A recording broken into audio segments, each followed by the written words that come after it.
La manière de réagir face à Ibn Chattenio, qui représente la France en tant que gouverneur de l'Algérie, et le fait qu'il soit hué par le grand colonna, n'est ni plus ni moins que la manière du colonna d'expliquer qu'elle ne veut pas, à aucun moment, ni de réforme, ni être représentée d'ailleurs par un gouverneur d'origine socialiste, SFIO à l'époque, ni même d'imaginer qu'on ne va pas revenir à la situation de l'entre-deux-guerres où ce grand colonna avait tout pouvoir en Algérie. Ce grand colonna a été confronté à cette situation politique, vit en plus dans une angoisse des masses arabes qui pourraient d'un seul coup envahir et dominer la situation démographique en Algérie, prendre un pouvoir politique supérieur, prendre une place plus importante que celle qu'on lui avait donnée avant-guerre. Ce grand colonna en 1945, il est en train de reprendre en main sa colonie.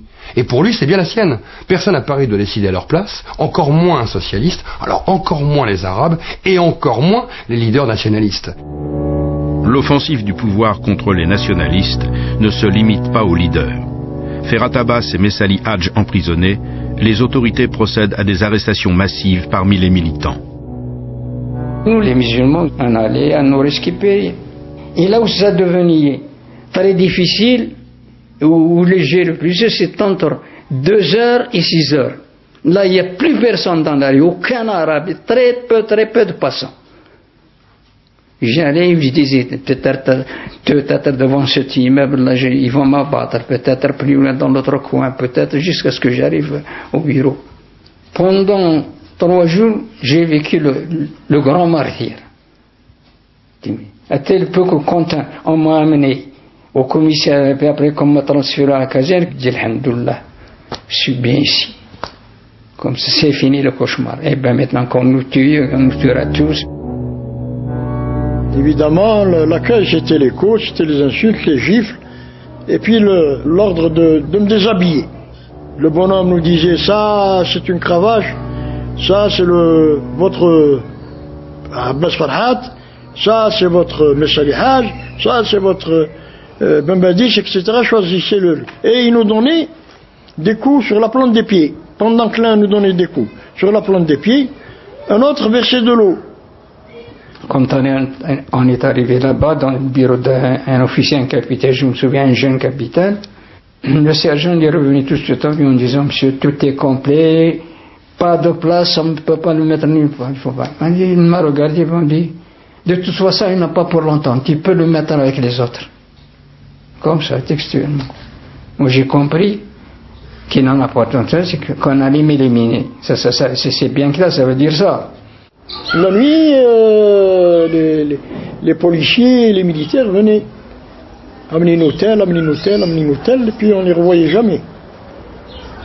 Il y en a un qui habitait dans le quartier où j'habitais et qu'on n'a plus revu. En métropole, dès le 9 mai, la presse se fait l'écho de perturbations en Algérie. Mais en aucun cas le drame de Sétif n'occupe la première page des journaux. En France, on célèbre encore la victoire. Roger Denier, originaire de Sétif, fait partie de la 7e RTA, le régiment des tirailleurs algériens. Le 11 mai, il est à Aubagne avec son régiment quand il entend parler pour la première fois des troubles en Algérie. On achète le journal. Et puis on s'aperçoit que des éléments de trouble ont perturbé les fêtes de la libération à Sétif. Pour nous, à ce moment-là, on a pensé que c'était une bagarre de gens qui avaient trop fêté le 8 mai.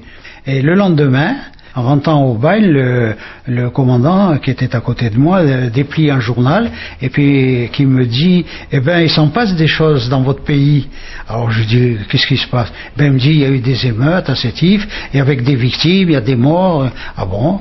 Et il dit « Parmi les premières victimes, le maire, un juge de paix et le secrétaire de la section du Parti communiste. » Je donne un coup de frein à la voiture et je me gare, je dis faites voir le journal et il me dit qu'est-ce qui se passe? Ben je dis le secrétaire du Parti communiste, c'est mon père. Je rentre au régiment et là je demande une permission. À peine arrivé sur le quai d'Alger, je prends le train en direction de Sétif et le train était convoyé par des Sénégalais qui étaient à chaque porte armés, à chaque porte de wagon. Et on arrive à Sétif, et alors là je découvre qu'il y avait des nids de mitrailleuses qui étaient en enfilade des rues et qui faisaient respecter le couvre-feu. Je suis allé voir aussitôt ma mère et avec ma mère, on a décidé de monter tout de suite à l'hôpital. Et en montant à l'hôpital, j'ai trouvé mon père sur son lit de souffrance là, et il était méconnaissable. Albert Denier était un Européen modéré, très respecté à Sétif par les deux communautés.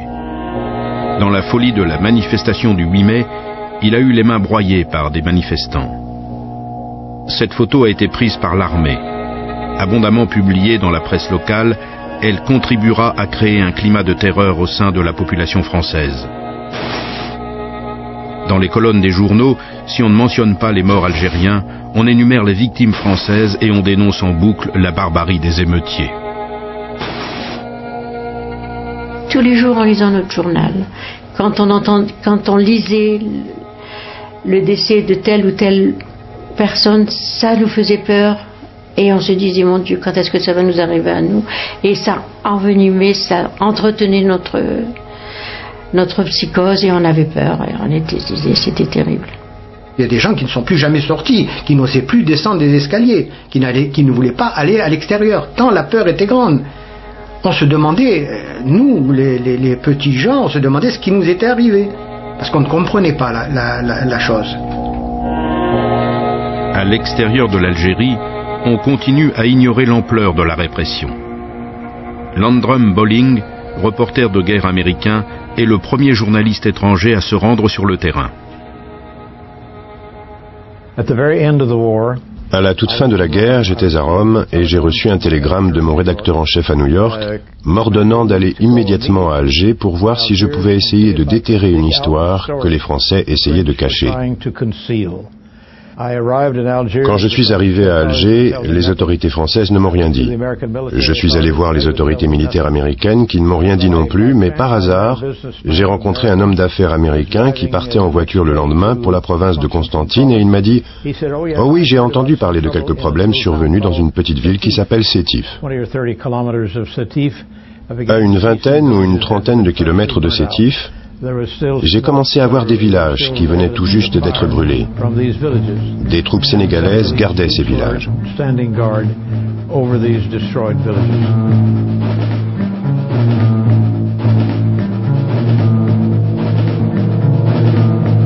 Depuis le 11 mai, l'armée a la situation bien en main. Il n'y a plus de morts européens dans le Constantinois, pourtant la répression continue.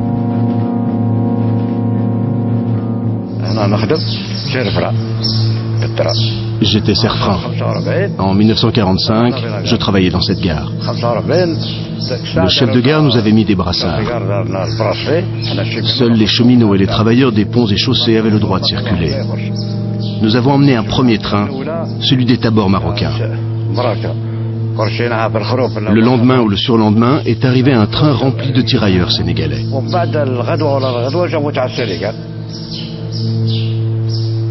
Ils ont fait partir un train de Constantine, un train à wagon plat sur lequel était installé un fusil mitrailleur. Dès qu'ils apercevaient quelqu'un, ils l'abattaient.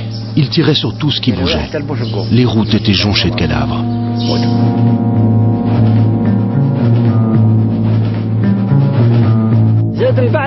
Après, les tabords marocains sont arrivés. Ils pillaient les villages, ils pénétraient dans les maisons, ils arrachaient aux femmes leurs bijoux, leurs boucles d'oreilles, leurs colliers, leurs bracelets. Tout ce qui leur plaisait, ils le prenaient.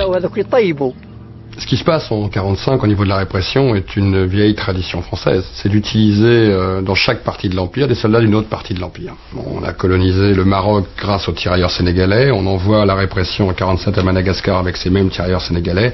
Les tabords marocains se retrouvent en Algérie pour réprimer aux côtés de tirailleurs. En Indochine, on enverra les troupes de l'Empire entière. Chaque fois, on utilise des hommes, des supplétifs unitaires d'une force vers une autre colonie. Ce qui signifie que d'une certaine manière, même dans la mythologie, même dans l'imaginaire, le tirailleur, par exemple, au Maghreb, fait peur. Les tirailleurs sénégalais font peur parce qu'ils ont participé, que ce soit en Constantine en 1934 d'ailleurs, ou à Sétif en 1945, aux différentes grandes répressions qui ont eu lieu. Et dans cet imaginaire collectif, il y a, pour faire peur justement, parce que c'était quelque chose directement pour inquiéter les populations civiles.